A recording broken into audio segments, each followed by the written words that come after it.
ladies and gentlemen, I'm Just Some Aussie Chef. This is Australian fried rice with a twist. What's the twist, you ask? Wait and find out. In this video, we're going to show you how to make a simple, relatively traditional, basic fried rice dish that you yourself can create at home anytime. So what you're going to need is you're going to need a chopping board and a knife, some bowls to put your ingredients in. You're going to need some sort of device, preferably spoon-ish or spatula-ish, for when you're cooking the fried rice itself. You're also going to need some pre-cooked rice that is then sat in the fridge until it has become completely cold. Preferably a minimum 12 hours. I've had mine in there for 48, so it's very, very, very dry and starchy. Very little moisture left. Perfect for frying. You're also going to need yourself a wok. I've got myself this big boy. Doesn't matter what your wok is. If you don't have a wok, a high-edged fry pan would be your next best bet. Or, if that's something you don't even have access to, you can go with a heavy-duty, large fry pan. It's still going to give you that fried taste and flavour of fried rice. You're just not going to get your wok, hey? Alright, so for your ingredients, I've got some spring onions that I've topped and tailed and peeled the skinny bits off. I've kept those bits. I can use them for stocks, I can use them for other dishes. I just like in fried rice the way that these parts of the spring onion work. I've also got 2 red chilies, 2 green chilies. I like it hot. If you don't like it hot, don't use that much chili. Or remove the seeds. That's another option for you. I've also got 5 cloves of fresh purple garlic that I have. Basically, I took my knife once I had the cloves and I just went bang like that on the knife. That splits the skin. That makes it really easy to peel. I've got 5 cloves because I really like garlic. If you don't like garlic or you have adverse reactions, fructose or whatever, less garlic, no garlic even if you need to. If you are lazy, good minced garlic out of a jar or whatever would also suffice. However,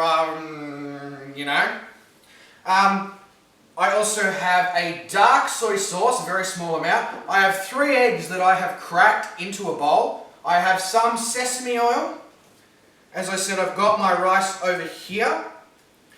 This is our secret ingredient. If you can or you can't see it, certain people might figure out what it is. Australia's MSG powder is what that shit is. And also I've got fried shallots. So they've already been fried, you buy them like that. Simply, again, that's my personal preference. Some people will choose to put shallot at the start. If you do, fresh shallot, slice it up, in she goes when you put the garlic and the chili.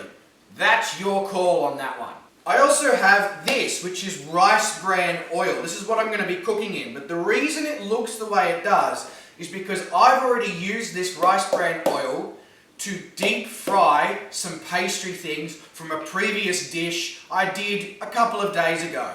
Now, you might ask, why are you going to use that oil? Well, I don't know if you've tasted oil before after you've deep fried pastry ingredients in it, but it has a fantastic nutty flavour, almost of the pastry itself. And what we're trying to do is we're trying to get a toasty fried flavour into the rice as well. So what better way than to use some oil that's already got some of that body to it. Alright, so the first thing you're going to want to do is you're going to want to take your bowl of eggs and you're going to want to whisk the crap out of it until the police are called for aggravated assault. That's what you want to do.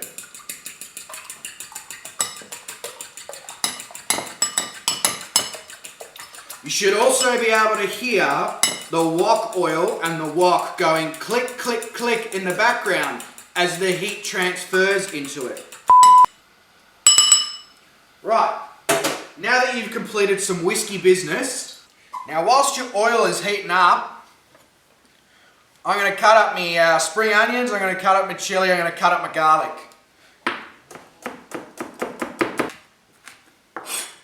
Now with these spring onions, we ain't cooking these. These are, well we are, but these are a last minute thing that goes in for garnish purposes. So go off of your own taste of semi-raw spring onion. Now, we're doing the chilies. So I'm going to start with the reds, and I am not going to de-seed them. I'm just going to top and tail them. Especially tailing on these ones because they're a bit shung up, thanks Woolies. Now I slice mine nice and fine. You can do yours chunkier if you'd like. You can cut them however the hell you want. You just go for as much chili with as much chili seed as you want. Now we're going to cut the green ones. We're going to be like in inner city Melbourne right now. Or for those of you overseas, California. Now it doesn't matter if you mix these, and you're going to put your garlic in here as well. And one important thing to remember is, once you finish playing with chilies, you wash the knife, you wash the board, and you wash your hands. Don't go touching your before you've done that, and don't go touching your eye sockets either, because you're going to be in a whole world of shit. Also, for those wondering, why am I here on my own? We're in lockdown, so I don't have a camera person, so if the video is shit, go f*** yourselves.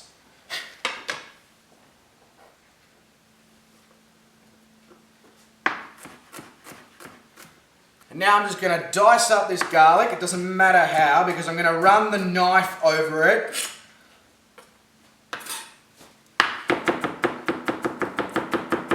If you're not sure what I mean by run the knife over it, ask your local criminal. But obviously you don't want to go too fine, because then you'll have to get a parking ticket. And just like that, I got my garlic and I got all my chilies in the bowl. In the separate bowl, I got my spring onions. So the spring onions and the shallots are the last bit. You're done with your bowl of garlic, you can that into the sink. For some poor cleaning to deal with later. I.e. me. Alright, it's pretty let's go cook. Alright, so although you can't see me, you'll be able to hear me and you'll be able to see my hands. Hello! Anyway, so what we got is we got that wok I was talking about, and then we've got my toasted oil. I guess we'll refer to as my toasted rice bran oil. Now, you can use any high temperature oil. Peanut or something like that is obviously the most preferred. However, you can use things like rice brans, vegetable oils, rapeseed oils, avocado oil if you want to be a hippie. Your call. I am going to apply heat like so, and then I'm going to use this to dollop of rice bran oil into there. And then I'm just going to let that heat the up. Really get some heat into there, because you want to be throwing your eggs, throw them in and get them really bubbling. Alright, so now the oil is smoking more than Snoop Dogg during a lockdown. So, what I want to do now is I want to try and coat the bottom just by lifting it off the heat, dusting it around and making sure that we're going to get a good wok.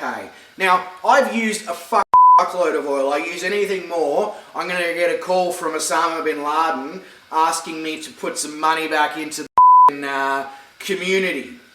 So what I'm going to do now is I'm going to drop some excess oil into a container over there that I've got that's heat proof and is in a heat proof location, and then I'm going to come back to the heat with some fresh oil.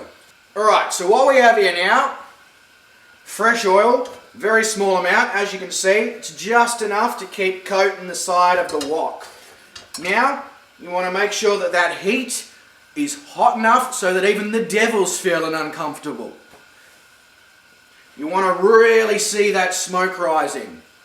And then at this point, what we're going to do is we're going to go grab that egg I whisked before, and I'm going to chuck it in. And we're going to watch it just... I might just drop the heat ever so slightly for this bit. Now, we're going to go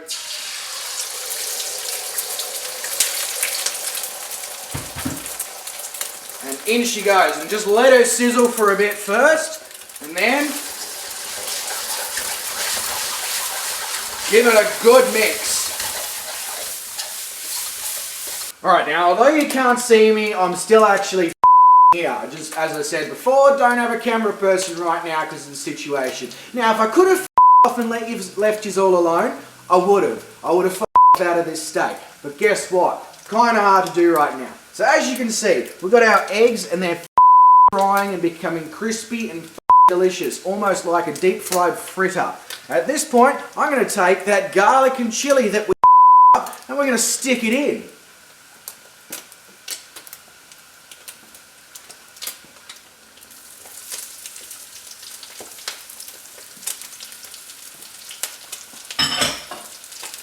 And then what we're going to do is going to give that a good old mix around. Get all that garlic and that chili in with that egg. Try and break that egg up a little bit. Like so. Now, if you find that you might need to add a little bit more oil, add a little bit more oil. Like, your call. And what we want to do now is we really want to get that heat in there because the next item that's going in is the rice. And the rice is going to drop the temperature of that wok by about as much as when you go to base camp of Antarctica. You're going to be freezing your tits and balls off. Okay, now as you can see, it's all real easy to flip. When something's that easy to flip, it means the oil's at a good temperature because it just slips and slides all over the shot. More than when you try... No, I won't even go there. I won't even go there. That's just way too far for even me. Take your bowl of rice, which should be quite clumpy and all that at this point, and you want to bang it in. You can pop that in the sink for poor old me to clean up later.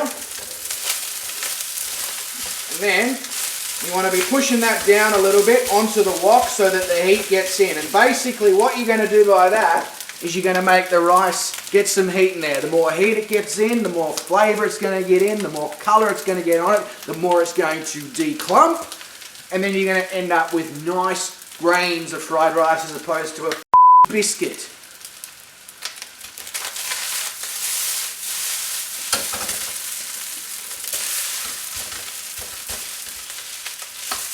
And you need to be gentle when you do this first bit because it will be quite difficult, especially if you've left it more than the 12 to 24 hours that I was talking about. And you just want to go through and you want to use the sharp end of this prick to break it all up.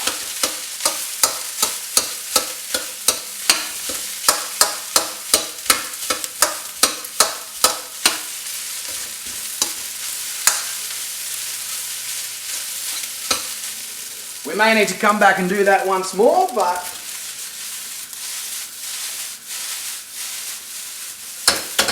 I'm pretty happy with how she's progressing. So now at this point, all you're doing is you're getting the heat in there, you're getting the colour in there, you're getting that flavour in there, and then we're going to really elevate that flavour a little bit more with a few of our other ingredients once we get some actual frying going on here. If you have a stovetop like I do, where the only big burner has got about as much power as the local Bunsen burner in the science lab at the high school, this part's going to take a little bit of time to achieve, unfortunately. Just make sure you watch it and you keep moving it and you keep breaking it up. You'll be good.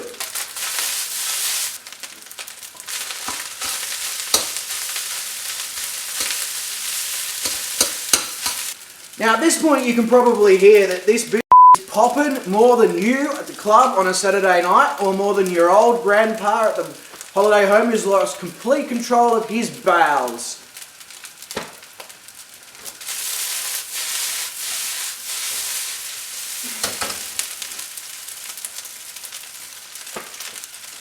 Alright, so at this point we've got good heat, we've got the rice is starting to come apart. This is where we start adding that flavour. So So first thing I'm going to do is I've got a really dark soy here. Don't want to add too much of that because the secret ingredient is still coming.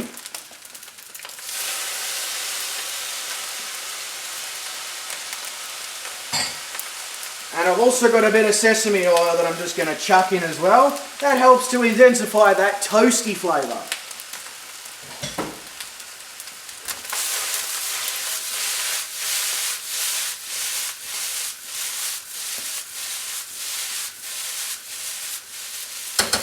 And then we're just going to give that a good toss and a good stir and get all those wonderful flavours all over all the rice grains and in with the eggs and the chilli and all the good shit you've chucked in here.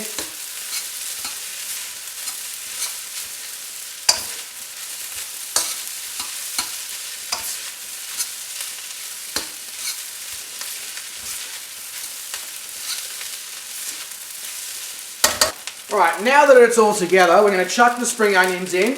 We're going to give it a good go. So chuck your spring onions in.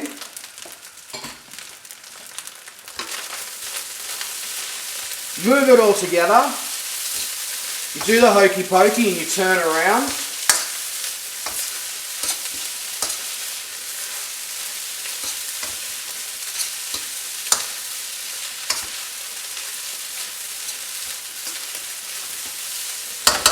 Alright, now you want to completely disable the heat. And you just want to use residual heat for this part. So, here is the secret ingredient, Australian MSG. Anyone want to hazard a guess what this is? Looks like road tar. Looks like I could paint it outside and fix the potholes. No, this is Vegemite. Australian Vegemite. MSG in black road tar form. Chuck a teaspoon, maybe more. This part is to your taste. I like a teaspoon and a little bit in there. You'll need to adjust for how much salt and MSG you can handle. But now what you do is the residual heat of the rice is going to slowly melt that through.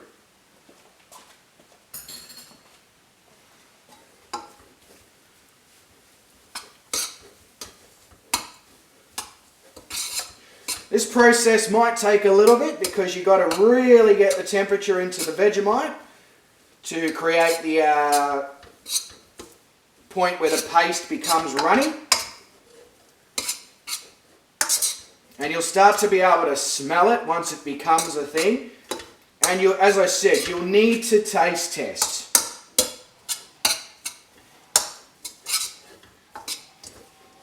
If you don't like Vegemite, use a bit of extra soy. Use some oyster sauce if that's all you've got. Hell, use some salt. You can get some MSG from the shops, but here in Australia, we already put it on our toast in the morning for brekkie, so why not shove it in your dinner as well? You just got to do this for a fair bit of time because otherwise you do risk getting a whole mouthful of Vegemite, and even as an Australian, that ain't a pleasant situation to be in. And then, just give her a taste, grab a bit, stay on me spoon. That's mint. Really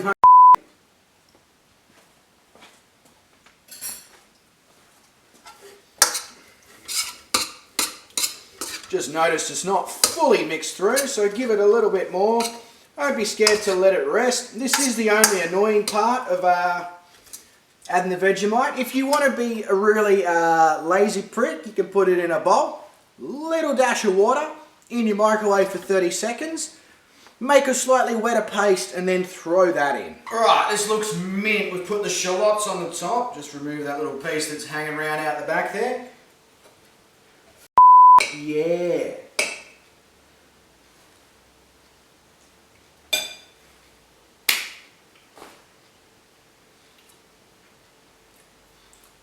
That is good. Obviously, make sure you adjust with the soy sauce, salt, Vegemite, whatever you're using for seasoning for your flavour. That's great. That is absolutely fantastic. that yeasty MSG flavour that the Vegemite gives you. Yeah, this is good. Cheers. That's how you make Australian fried rice.